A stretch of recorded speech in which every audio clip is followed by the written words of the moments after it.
Rob Brown here with Influencers in Accounting. This is the show, one of our five a week, where we do a deep dive with an expert who has some relevancy to the world of accounting. I'm thrilled to have him here today. And the first of two interviews we're going to do, it's Michael Quigley. Good day to you, sir. Good afternoon, or is it morning? How are we doing? Hi, Rob. How are you doing? We're all over the world, Michael. It could be morning and afternoon in some place. For the benefit of people that haven't come across you, Michael, just describe briefly the work you do with accountants. Sure. So my name is Mike Quigley. I have a business called Kataholos, and what I do with accountants, it usually starts with training courses, helping them in their continuous journey of learning. And then once we go through those learning experience, they often say to me, these are some of the problems we're having in terms of people or growth or modernization of the workplace. Can you help us with that? So where I try and add value is insights and foresights, which I know accountants do a lot of as well. So, Michael, you're an outsider just like me. I'm a part qualified accountant, former high school maths teacher. I'm comfortable with the numbers, but you're a little bit like me, coming in from the outside. So what's your perspective on what kind of shape you feel the accounting profession is in right now? I think it's a fantastic and fascinating industry because, in my experience, my opinion, it's a combination of all the kind of the tech side and the automation and the numbers side, but also very much the people side. And that's where I'm very interested, being obviously a former primary school teacher. People want really good relationships with their clients. They want that trusted advisor role. The idea of the accountant as the number cruncher is dead. They want more value, they want more insight, they want more ways to be driven forward. And it's that lovely mixture of the technology and the people. Having said that, though, that's obviously very disruptive, and it's a constant need to kind of, I don't like phrase like keep up, but to evolve and to grow with your clients and their needs. So to me, it's a fascinating industry where you're helping people to make more money and keep hold of more money, and also form those relationships along the way. The accountant clients I've got, the relationships we now have are very, very strong, very, very close, which to me is lovely because to me, it's all about people. I'm going to talk about motivation today. It's one of your specialist subjects. To what degree do you feel accountants need motivating? It's essential, 100% essential. What I found is motivation when you're younger, when you're less experienced in the workplace or as a child, starts as external. It comes from your environment. You get stickers, you get certificates, you get qualifications, and that's great. But if you can't make the shift to become internally or intrinsically motivated, meaning it comes from within, then you're always going to need other people and other situations to motivate you. In my experience, you can't rely on that. You can't build a business on that. You can't build a career on that. So what I feel accountants need to keep doing is, until they've got the intrinsic motivation and they're like, no, I don't need anything. I'm good. Just me on my own. I'm fine. Until they've reached that point, what I call the tipping point, they need to keep investing in themselves, whether it's CPD, training, becoming chartered, surrounding stuff, networking, motivational quotes, books, all that stuff. Keep taking it in from the external environment. And once it's internally driven, you'll know. People say, how do you know? I give an example. If you're a parent, right, you're intrinsically motivated. You don't need any external motivation, but until you reach that point, you'll need other people. So in my opinion, they need to try and make that shift from the external to the internal. But the good news is, once you make that shift and you're internally strongly motivated, you never go back. What will happen to the accountants that don't adopt an intrinsic motivation model? And to give you pause to think about that, you and I are both qualified teachers, so we understand intrinsic motivation. We had children in our classes that would do their homework well because they wanted to do a good job, not because they'd get an A star or a sticker or a thumbs up or a pat on the back or something else. So what will happen to the accountants that don't get a handle on this? That's a really good question. What I would say, I don't like to say phrases like get left behind, but once a landscape shifts or once standards improve or once something changes, we can feel that we are left behind, and that we've always done it this way. I give you an example. I used to say to people when I train them, don't try and pass a test. If you're that standard, the test just is to prove you that standard. And that to me is a standard of excellence. If you set that, you're always going to be fine. If you don't, you find yourself irrelevant, you find yourself out of date, you find yourself asking questions, but what's all this? Why has it gone this way? Perfect example. Years ago, speaking to somebody and they said, well, why do we need to do marketing? We've got all our existing clients, we've got a bank of 30 clients. And to me, that is retroactive, and it's just kind of reactive behavior. And we were at the International Accountant Conference in London last month, myself and you. And one of the things that really resonated with me was when the lady said, reactive behavior is exhausting. If we're not proactive in our motivation, proactive in our standards, proactive in how we change to, the frameworks and the standards and the qualifications and the changes, if we're not proactive with that, we do become reactive. We can't be static. We can't be stasis. As you know, the curriculum in schools is always changing. So what people find is they'll be disempowered and they'll be disappointed with themselves and they'll think, I can do better. And they'll find themselves sat there one day going, how did that all go wrong? Maybe it was somebody else, or was it me? And they'll never know the answer. And there are different kinds of motivation. We'll unpack those in just a minute. I'm just thinking that accountants, we can't say that they're not motivated because they've sweated blood and tears to pass exams. They're super smart people who've really applied themselves. They've had a huge amount of discipline in passing degrees and very tough professional qualifications. So we know they are driven by something. Talk to us about the different kinds of motivation, Michael. Yeah, absolutely. It's a great question. So what I say on that is, in my opinion, in my model, there's 5 types. So the first is it's fleeting motivation. It comes and it goes. You get a new client, you get a win. It's great. But you can't build a business or a career on that. The second is false motivation. You don't need to feel good in that moment, but you can still make progress towards your goals. And that's where we spend a lot of our time. The third is future motivation. Always got to have things to look forward to. And that's where a lot of us have fallen down the last few years because we don't allow ourselves to look forward to the things. The fourth is to decide whether you're motivated by fear and, what if it goes wrong, or fun, or a bit of both. In my experience, a lot of accountants are motivated by fear. You've got to get the numbers right. You've got to add the value, but that's good. If that's your approach, use it. Great. And then the final thing is you've got to have a framework. You've got to have a way that you use your tools in your daily life. It's no good just saying, do this and do that. Someone goes, where does that fit into my day? I am billing by the 5 minutes. I get half an hour lunch break. I have to work in silence, right? When do I actually do that? Well, you might do it on your commute. You might do it just when first thing in the morning, last thing at night, So the final thing is you've got to have a framework for how you can fit that into your day. And that's what works really well for accountants, because obviously accountants have to be process driven. It's a process. It's not a feeling. It's a process. And when we look at certain kinds of motivation, we know that accountants are motivated, perhaps extrinsically, externally, to keep up with their technical qualifications, continue professional development, staying current, staying ahead of the regulations and changes in law and everything else. But there is an element of accounting that requires the softer skills, the leadership stuff, change management, project management, selling, leading people, managing people, those kind of things that they don't have to do necessarily. But going back to intrinsic motivation, they've got to want to do those to push on with the career, haven't they? Absolutely. I mean, if you talk about what differentiates you, if you don't have the budget of, say, your competitors, what differentiates you? Chances are it's the relationships or it's the how you do things. I've done a heck of a lot of networking over years, and you can tell the people who are comfortable and confident. And it doesn't mean that you have to be like, hey, look at me. It's more that you're able to be interested in other people, to understand other people. The soft skills of empathy and listening, for example, are essential. Because if you think you know what a client's problem is, and you go off and do what you think is the right solution for them, and it's the wrong thing, and they come back to you and say, why have you done it this way? This was actually what I wanted. You're not actually helping them to fulfill what they want in the first place. What I always say to people is automation processes are fantastic. Every single one of your clients is a person. I know legally they're an entity and things like that, but it's a person, isn't it, at the end of the day, that receives that tax return, that sees how you've done the dividend, that sees, the way that you've done it. They are all people. And what I'd say for people, if they say, why should I invest in my soft skills, things like that? Well, it's like saying, well, do you not have a family? Do you not have a partner?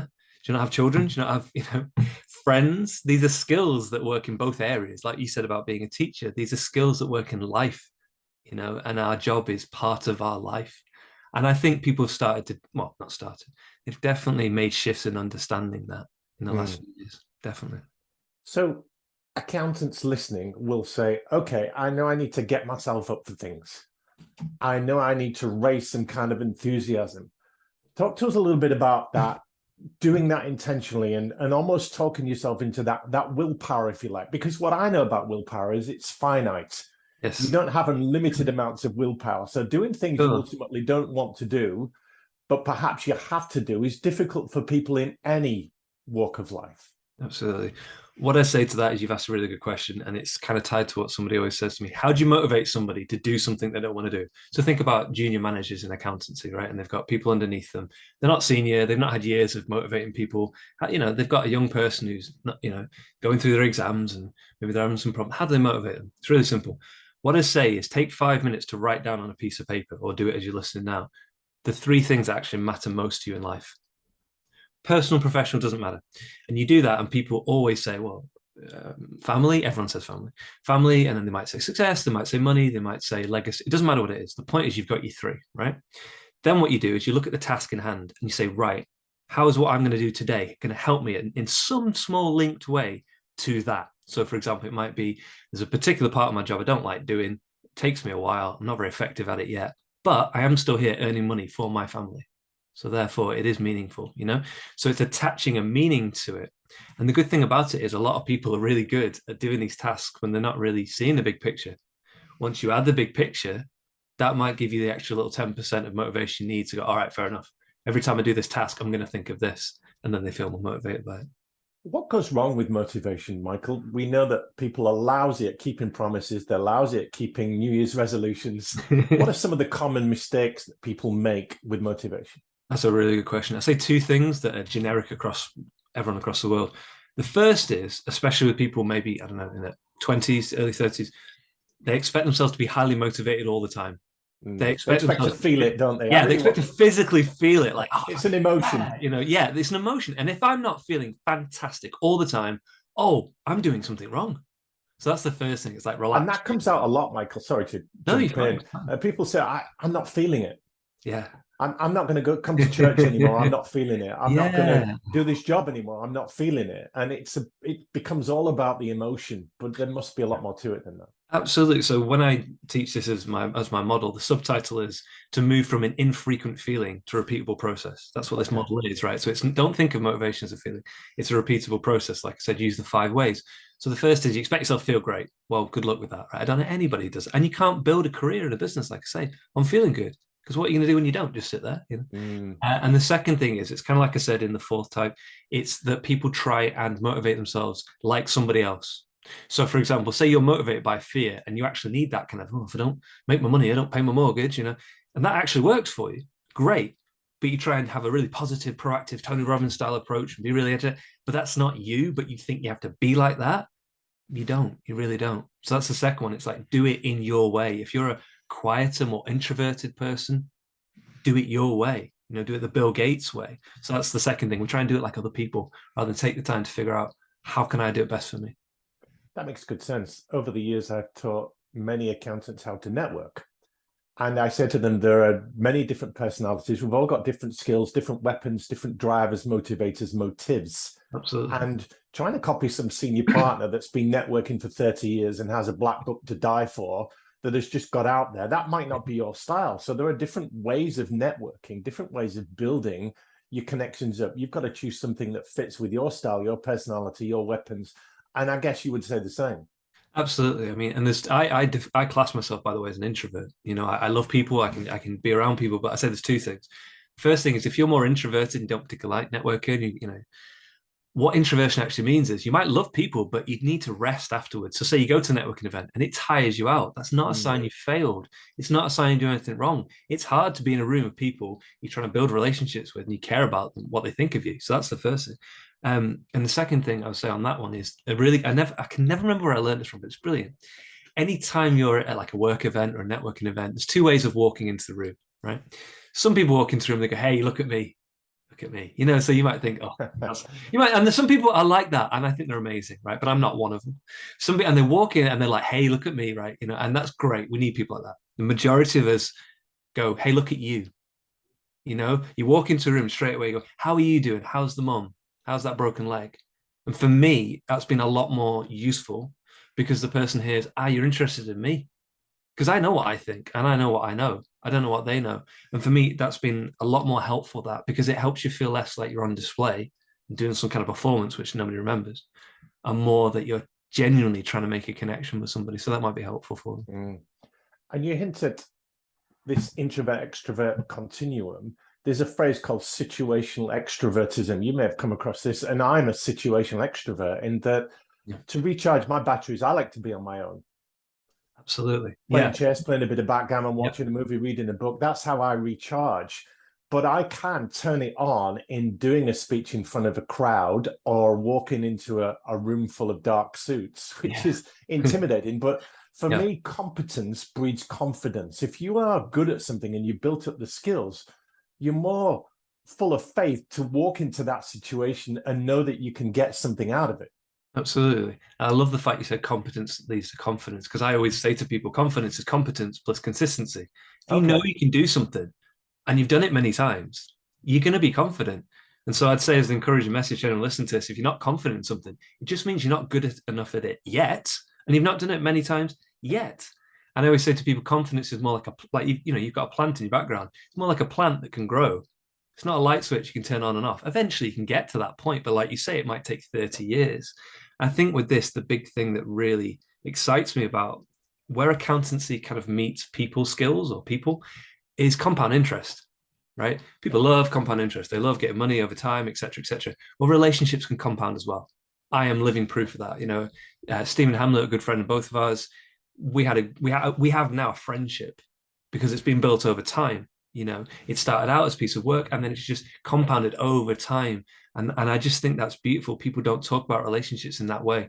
I think it's changing. There's always going to be a transactional part of business, 100%. However, people like doing business with people they like, don't they? Sure. And then they trust them, Shout out to Stephen Hamlet, head of Russell Bedford International. Me and Stephen had an interview at the International Accounting Forum, which is on our Success in Accounting Monday show. So check that one out. Definitely. I'll put a link to it in the show notes.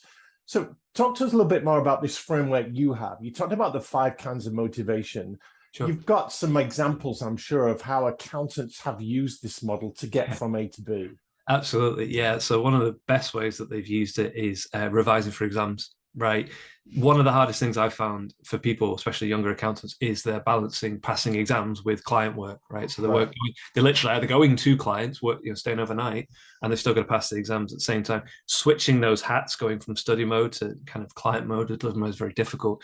So they've used that as well as some other material. I've taught them to pass exams, which is great. And they always tell me when they've passed and they've done really well, which is fantastic. They've also used it when they've gone for promotions, which is really cool. I've had other clients when they've used it to reach out and expand, into nationally or internationally.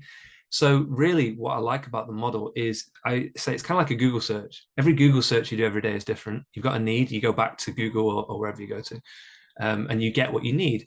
The good thing about the model is when I teach it on one page. So I get everybody to draw a diagram and everybody fills in their diagram differently, right? Because everyone's different. But every time you go back to that page, you can see something you can use with it, So it's like if you had $1,000 every day, you might use it differently. And what people like is they can go back to it and go, today I'm going to use number 1. Today I'm going to use number 4. Today I'm going to use a bit of this related to this. And I personally use it. I use my own material. Because otherwise, why would I, right? If it doesn't work. So that's what I like about it, is that people can come back to it after having learned it and get results, like I say, over time, rather than kind of a one-off, which to me is not the kind of style I like to deliver. Sure. And as you say, accountants, they like frameworks, they like process, they like something they can apply. Martin Bissett, my co-host, and I have found over our many years of consulting that accountants actually like things to be very prescriptive. Do this, say this, try this, adopt this. Absolutely. Rather than think about this, consider this. They need it in very concrete terms. Have you found that? Yeah, one of the great things I loved at the forum we went to was when somebody said, when you have a process, break it down to as many steps as possible, smaller steps that are brilliant. Right. And I learned a really good thing about motivation in relation to specifics, the couch to 5K, right? This person explored, why was it so helpful? Everybody wants to run. So why did that work? And what this man did was he broke it down. I think it's 12 steps to get from 0 to 5K in 12 very, very small steps, but they're called multiplying the milestones. So what I like is when you have to think about something and you're client facing in that moment on the phone or email, it's very hard. You're under pressure, aren't you? However, if you've practiced something beforehand, you can bring it out in public. So I know we're both martial artists, or I used to be. And we used to say, unless you've practiced it in private, you can't perform it in public. It's the Stephen Covey style. But it's true, once you're under pressure in whatever format that takes, you'll revert to what you know. And if what you know is good, great. However, if what you know can be better, in my opinion, we can always be better, you'll feel more confident because you'll go, I've got something for that. Mm-hmm. I always say, but what if that doesn't work? Have you got a spare? Because to get to that stage where you can be kind of blank and fully present with your client and know their needs, that takes time. Sure. To have your style and your approach and feel confident, that takes time. It took me years. I'm sure it's the same for yourself. So to have those things that you can go to, if that works, I'll do that. I'll do that. I'll do it. And then what I always say to people is be self-reflective. So for example, keep a journal. And if you used a technique and it worked in a particular context for whatever reason, write it down. So that the chances are you can use that again, maybe in a slightly different way. And before you know it, you're literally processing and manualing your own development. which is absolutely essential. Because when people say, why are you using that technique? You say, because it worked last week with this client. It's absolutely brilliant. Yeah, that's the concept of an engine. You put your key in your car, you turn it, and the engine comes on. It works every time. It's dependable. Yeah. I'm reminded of a story of a weight loss coach that worked with a client that was very overweight. And mentioning baby steps there, he got his client to go into the gym for 5 minutes and then come out again. Yeah. So he couldn't do much in 5 minutes. He might do one exercise, or he might just put on his sneakers and his kit and then he'd walk out again. But he got him used to showing up. Yeah. And that was the first step to getting used to showing up on a regular basis to develop habits. Absolutely. It's the thing of the comfort zone. Many people think the comfort, you hear it all the time, extend your comfort zone, step outside your comfort zone. Well, I don't know anybody who lives out of their comfort zone if they, unless they had to. Nobody wants to live on the street. What I say to people is, like you just said, you go out of your comfort zone and do something, and then you go back in and rest and recover, and it grows. Yeah. It's like the same thing with your brain overnight. It rests and recovers from the day. So that's a common misconception. People think I need to be absolutely giving it 100% or giving it 0%. It's like, why don't you give it 80% over a consistent basis? Yeah. So Michael, just to wrap this up, we'll put your contact details in the show notes. What kind of challenges might accountants or accounting firms or even networks be having that they would say, we need to get Michael Quigley in here? That's a good question. I think one of the biggest ones is you have a lot of firms that have senior partners, like you said before, senior partners, senior managers. They've got great relationships, but they will be retiring in the next, say, 5 years. And they are highly concerned because they've got young managers and people that are great, but there is a gap, there in young people. It takes, as you know, 7 years to be chartered. You can't rush that process. So there's a gap there in leadership in senior and junior management. And also, as you said, and we know, the accountant profession is modernizing at a very rapid pace. And if companies have very strong culture and very strong self-reflective learning style, they'll adapt and they'll fly with it. If they don't, and it's a bit more reactive and it's a bit more, we've always done it that way, like we said before, chances are they could be sat there going, well, what happened to us? And we don't want that to be them, do we?